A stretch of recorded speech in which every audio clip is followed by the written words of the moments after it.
The agreement being signed includes provisions on the States a lot of the mineral rights from the Congo as part of it.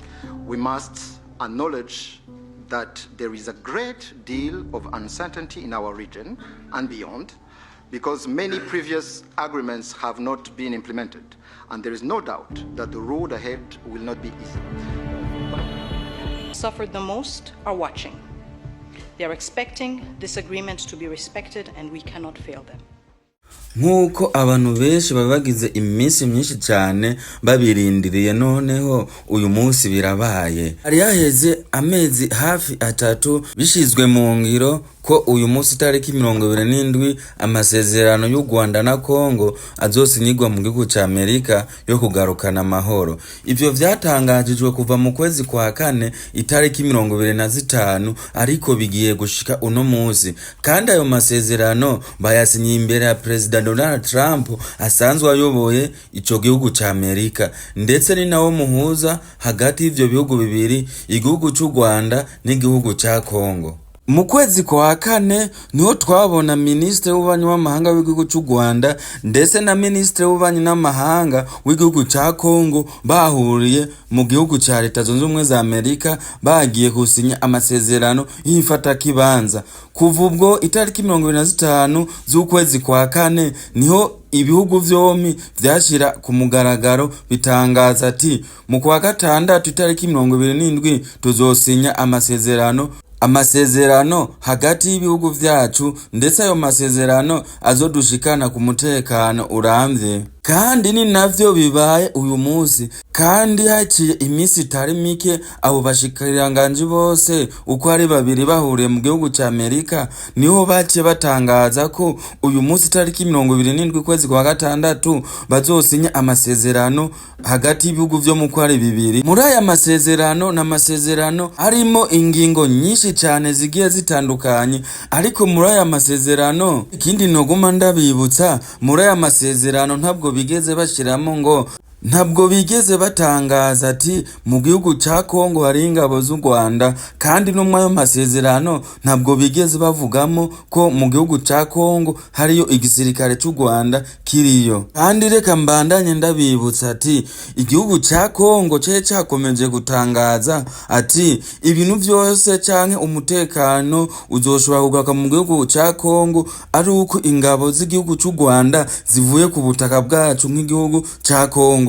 Ariko suko vyagenze muri aya masezerano. Byo ni ibintu vyakomejwe bivugwaho cyane na leta ya Kongo, no mu aya masezerano ntivyigezwe bivugwako na gatonya. Nafashe kano kanya kugira ngo turabire hamwe ibiri muri aya masezerano ndetse n'ivyemejwe hagati y'impande zose, andi n'ibindi bigiye kubahirizwa n'ibigiye gukurikizwa muri aya masezerano. N'amasezerano yasinywe n'ibihugu vyompi, igihugu c'u Rwanda ndetse n'igihugu ca Kongo, ndetse ayo masezerano yasinywe n'abaministre b'ububanyi n'amahanga b'ivyo bihugu bari imbere ya Trump abicaye hagati nk'umuhuza. Ubu tuvugana haheze nk'umwanya w'amasaha 2 ayo masezerano amaze gusinywa muri Leta Zunze Ubumwe za Amerika. Murabizi neza ko nari nagumye ndababwira ati nzoba nibereye muri ako karere kugira ngo shobore gukurikirana neza ibijyanye n'ibyayo masezerano, hama nanje ndabashikirize inkuru itomoye. Ariko kandi mbere yuko aya masezerano haba, Perezida Felix Tshisekedi hari ivyo yabishikirizeho,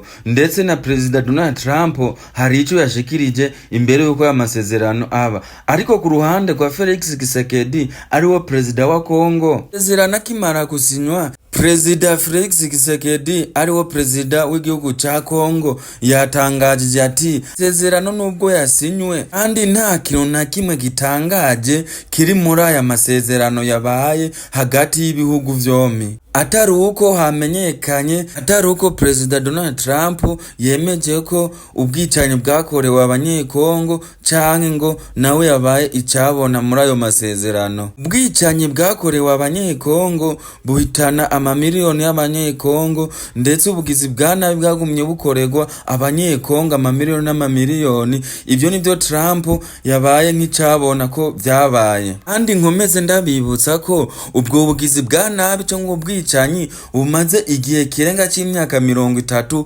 buriko buraba mu gihugu ca Kongo. Iyo myaka yose ndetse mu gihugu ca Kongo hamye hariyo ingabo za ONU. Ico mwomenya nuko ingabo za ONU ni ingabo ziri mpuzamakungu, abo ziri mu bihugu vyinshi bigiye bitandukanye ku isi yose, aho bivugwa ko ziba zagiye gucungera umutekano no kugarukana amahoro muri ivyo bihugu biba birimo umutekano muke. Mbandanye ndabamenyesha ati aya masezerano hari vyinshi biyarimo indani, ni nayo mpamvu ngira ngo tuyinjiremo indani neza na neza dushobore kuyasesangura, ndababwira ibiri indani muri aya masezerano uko bigenda bikurikirana ikintu ku kindi. Igihe aya masezerano yasinywa, Ministre w'ububanyi w'amahanga w'u Rwanda ndetse na Ministre w'ububanyi n'amahanga w'igihugu ca Kongo batangaje ko ikintu ca mbere kizokorwa muri aya masezerano kubomora umutwe witwaje ibigwanisho ariwo FDLR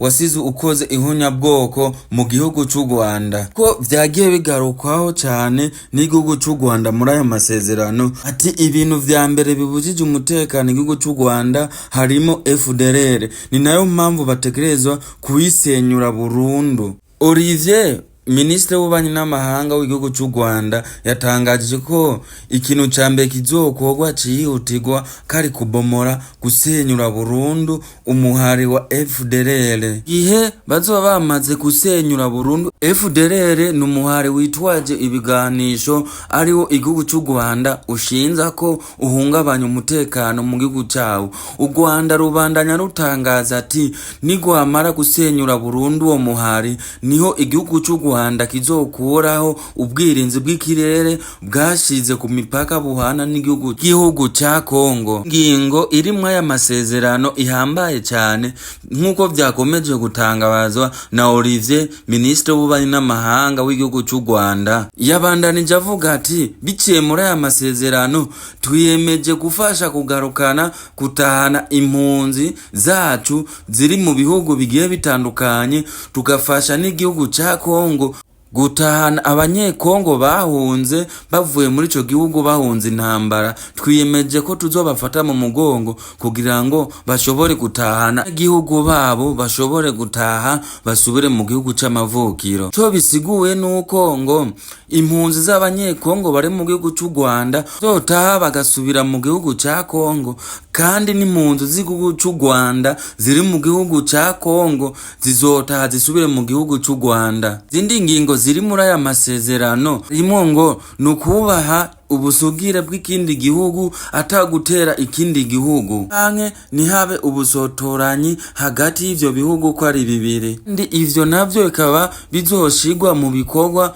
vyihuse, bizokorwa mu vya mbere. Kandi muri ayo masezerano havugwamo ikindi ati hagati y'ibihugu vyose uko ari bibiri hakabamo kwirinda ikintu cateza uruhagararo hagati y'ivyo bihugu bibiri, canke ikintu coteza umutekano muke hagati y'igihugu c'u Rwanda n'igihugu ca Kongo. Kandi ivyo buri gihugu haba ku gihugu c'u Rwanda ndetse n'igihugu ca Kongo bikaba ivyo bihugu vyose bizoshiramo inguvu nyinshi kugira ngo buri gihugu cubahire ubusugire bw'ikindi gihugu. Indi ngingo iri muri aya masezerano ngo ni kwambura ibigwanisho imitwe yose idakomoka kuri leta yitwaza ibigwanisho iri mu gihugu ca Kongo, ndetse bakabasubiza mu buzima busanzwe bakaba abasivile bakareka kwitwa abagwanyi. Ncamake irya mitwe yose vyitwa kidakomoka kuri leta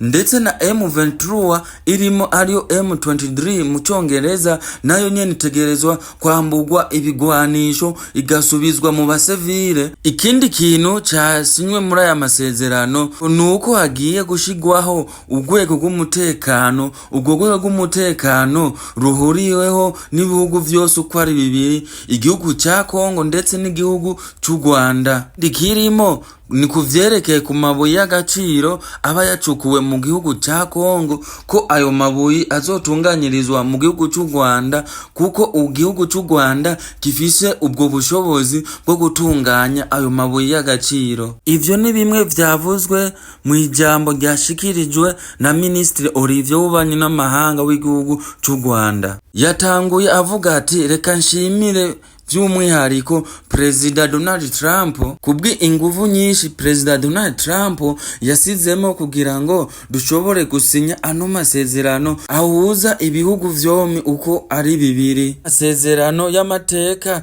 kandi yabandanije ashikiriza avuga ati kandi tubandanya dushimira Secretary General, kandi tubandanya dushimira kipe yose twari kumwe kugira ngo ano masezerano ashobore kuja mu ngiro. Ministre w'ububanyi n'amahanga w'u Rwanda yabandanyije avuga ati aya masezerano dusinye hari benshi babisizemo inguvu nyinshi kugira ngo bahuze ibihugu vyose dushobore gushika kuri ano masezerano. Yabandanije ashikiriza nuko ibintu vya mbere tuzobanza gukuraho FDLR no kwambura imihari yose yitwaje ibigwanisho iri mu gihugu ca Kongo. Ubwo bitigezwe bivugwa muri aya masezerano, Presidence y'igihugu ca Kongo ihejeje gutangaza ati Perezida Donald Trump yarakurikiranye ingene aya masezerano ariko arashigwa mu ngiro bayasinyako. Presidence ya Kongo yabandanije gutangaza ati Perezida Trump saa 9 z'umugoroba zo mu gihugu ca Amerika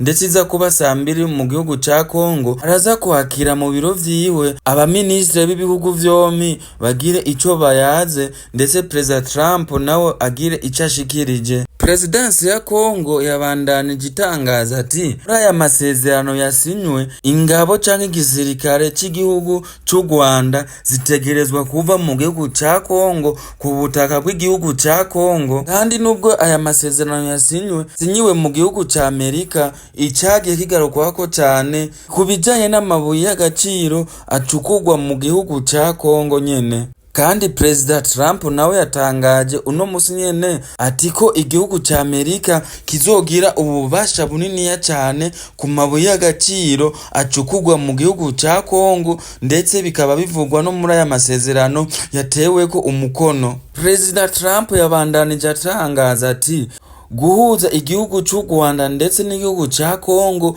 ko biri mu bikorwa bihambaye Perezida Donald Trump maze gushikako mu karere ka Afrika yose. Perezida Donald Trump yama yavyigambye, yamye yabivuze ahantu heshi ndetse no mu bitangazamakuru bigiye bitandukanye.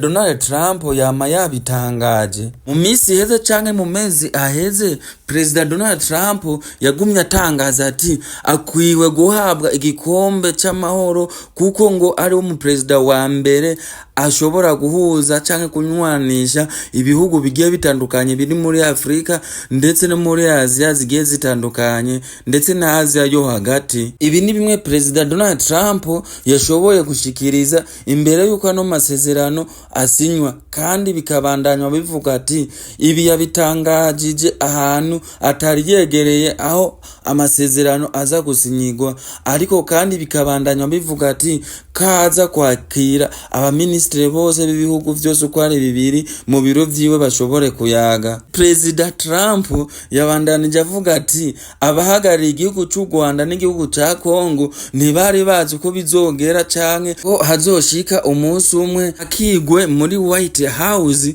kugira ngo bashobore gusinya kuri aya masezerano. Indi kintu gikomeza kugaragara nuko ko Perezida Donald Trump ano masezerano yamunejereje cyane. Perezida Donald Trump afise inyungu niniya muri aya masezerano, ndetse n'igihugu ciwe ca Amerika kibifisemo inyungu niniya cyane. Perezida ayoboye igihugu ca Amerika yabandanije avuga ati ibirori bihambaye bizotegurwa muri White House guhuza bino bihugu bibiri, Kongo hamwe n'u Rwanda, ndetse no umuhuza ariho Amerika, ko ivyo birori azoba ari birori vyo kwigina intsinzi ndetse ibihugu vyome bishobore kunezererwa ayo masezerano. Abandanya avuga ati iye gutegurwa ibirori bikomeye muri White House yo kwishimira ino ntambwe ibihugu vyo mu kwari bibiri bashoboye gushikako hamwe, kandi bakongera bakasinya ku masezerano yo kugarukana amahoro. Inkuru yacu nahigarukiye, ndetse nimburi mushasha reka nkomeze kugusaba ugire subscribe na like na comment kugira ngo mubandanye kudutera intege muri comment.